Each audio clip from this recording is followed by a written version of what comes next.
Hello. They are the words that you can start with when you're having a cup of tea, the coffee, beginning a conversation, because we're looking at what are the steps to avoid being boring when you're conversing with somebody. Engaging conversations are about connection, curiosity, and making others feel heard and valued. If you want to keep your conversation dynamic and interesting, there are a number of things that you need to do. Ask open-ended questions. So I began this video with, hey, how are you? The reality is it's projected to you as soon as I can, but initially it's me that's kind of smiling, or me, the person who's beginning it. So I'm distracting you. So no matter what you're doing, if you're distracted in a positive manner and then it's switched back to you, you feel, oh, I'm getting a little bit of attention here.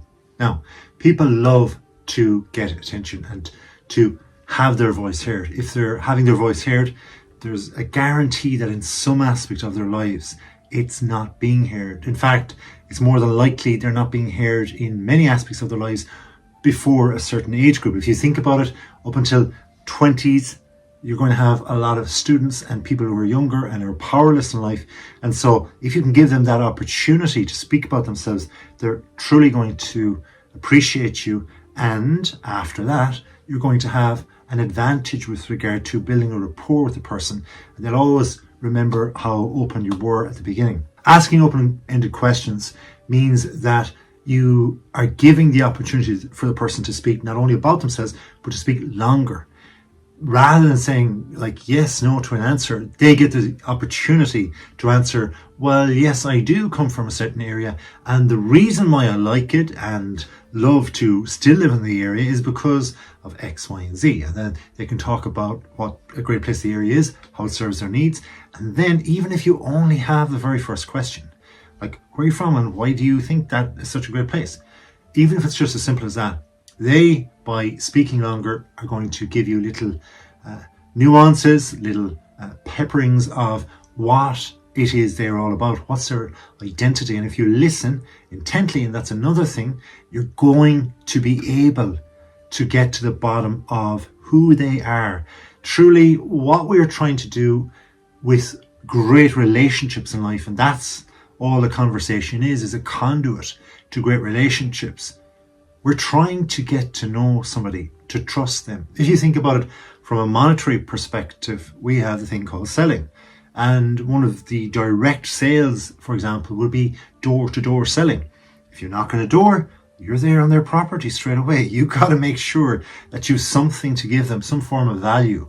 When a person answers, then they're like, who the heck are you? What are you doing here? Now, if you have a badge or some sort of identification and it's from a credible company or good brand, then you can perhaps get their interest for 5 seconds. No more, because you have to still be a person of value, a person who's friendly, a person who is giving, rather than, hey, I'm representing such and such a company and you guys, you customers are not doing a good job, you're not paying enough, so here's what we're doing. Like, they'll close the door in your face straight away and say, get off your property. In fact, I worked in this situation myself once upon a time. I can recall an older man when I asked him a certain question saying, you said free? Nothing is free. Get off my property. And that was it. So it was like, well, what can I... No, I said, get... And he got angry and angrier. So I just had to go, even though he was missing out on something. Be genuinely curious. If you are, then a person will know from the off that you're truly interested in them, or at least getting to know them. People know what level you're coming in at. If you don't know them or know of them, well, then there's no reference. They cannot say, oh, hey, how's it going? I saw you in such and such a movie. No, they're not a superstar. So you need to be able to come in at a certain level at where they are most comfortable as well, because we don't want to share everything straight away with a stranger. Who would want to? Especially if it's in public or it's in a place where you're not expecting this conversation. If you keep it short and you're genuinely curious, that curiosity will go through. Again, similar to an opening question where it's open-ended, where you want a person to give their voice and have their say. By being genuinely curious, a person finds that I don't have this in other aspects of my life, in other areas of my life. Maybe I'm single. Maybe I have a spouse that doesn't listen. Maybe I'm living at home with my parents. Whatever the reason, if people don't listen to you, and if they're not curious about how you think about the world, how you relate to the world, well then it's going to be a no-no. But if you're a stranger even, and you've nothing, like you're not representing anything, and you're certainly not trying to sell them anything, and you're insanely curious, that's pretty cool. It's quite flattering. Now, it's all well and good, but if you are that stranger for a few seconds longer than what it should be, they're going to become curious about you. Why is this person asking me? They're not looking for money. They're not looking for me to sign something. They don't want my advice. What is it that they want from you? Like, why just turn around randomly and say hello to somebody? So that person, you, has to share something personal. Give of yourself. Say, hey, I notice what you're wearing there. They're quite comfortable, aren't they? Or what do you think? And if they say, they are, well, they're probably more than likely going to say that if they're wearing them.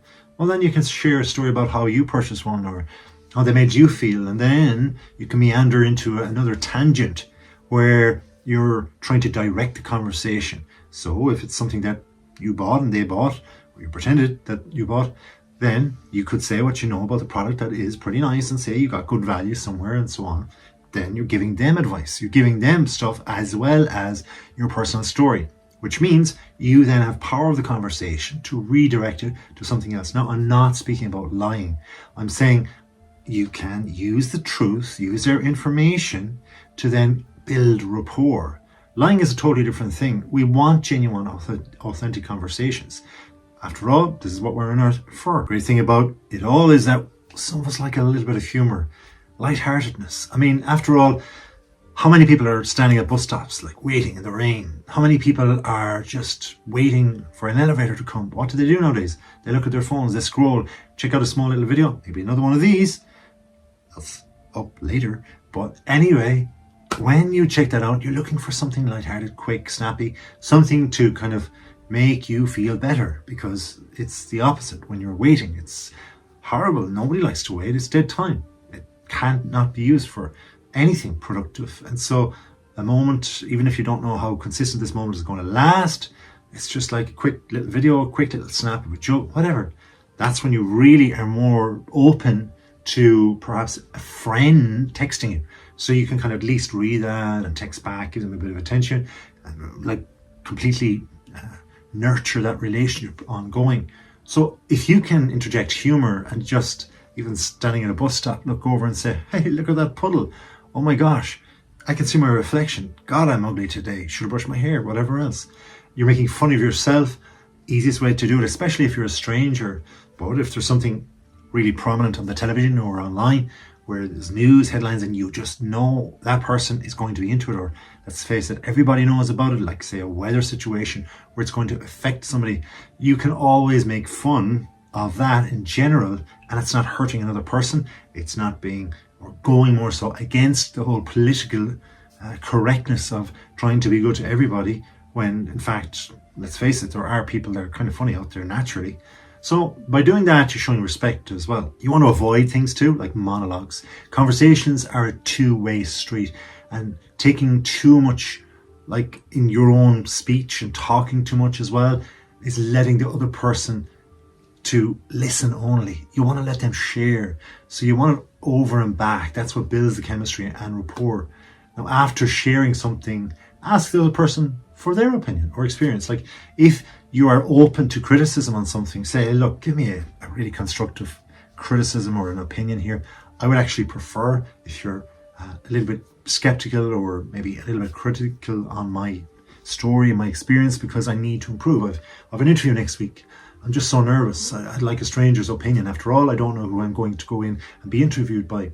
So avoiding monologues but opening up in this way will help too. Now the thing is, we always have to be mindful of our energy, but more so when we're speaking with strangers, because not every one of them is going to be receptive to us. So we have to make sure that it could take a while if we're trying to get certain information out of a cohort of people, out of a group of people. It could be 100 people. We might try to engage, or even after this video, practice 100 conversations. Whoa, that'll really help you. But we have to be mindful of our energy, because we have to interject the energy in a positive manner at a certain time, and the body language will flow with it. And also be more reserved at certain times when a person is not sure of your intentions or they're sharing something that's very private to them. And you see how I changed there. So your body language has to be more receptive as opposed to be more expressive, but that energy needs to be cradled.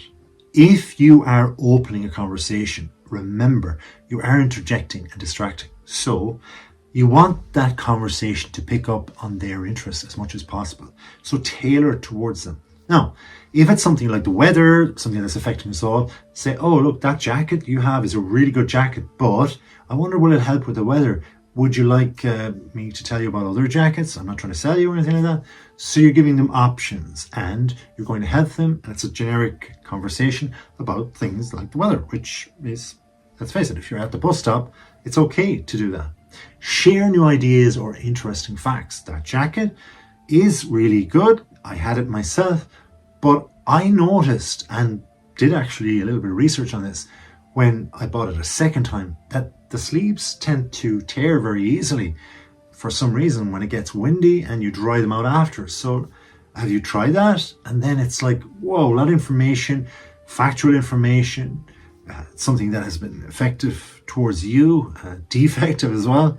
And for them, it's a positive thing that you might want to perhaps refrain from doing that or avoid it in the future. So sharing new ideas and interesting facts can only help things, but we have to make sure we do it and tailor it towards a person in a certain way. Enthusiasm, emotion, these are the natural things. They are the currency at which we prepare and more so communicate, because we're trying to build rapport. That's it. People love us to be there and appreciate them. And if we give them our energy and enthusiasm, they're going to feel better. It's not necessarily about what is said, more so than how you say it. Show your feeling, show your authenticity. That's it for now. I hope you've enjoyed and got something from this video. Please do watch more.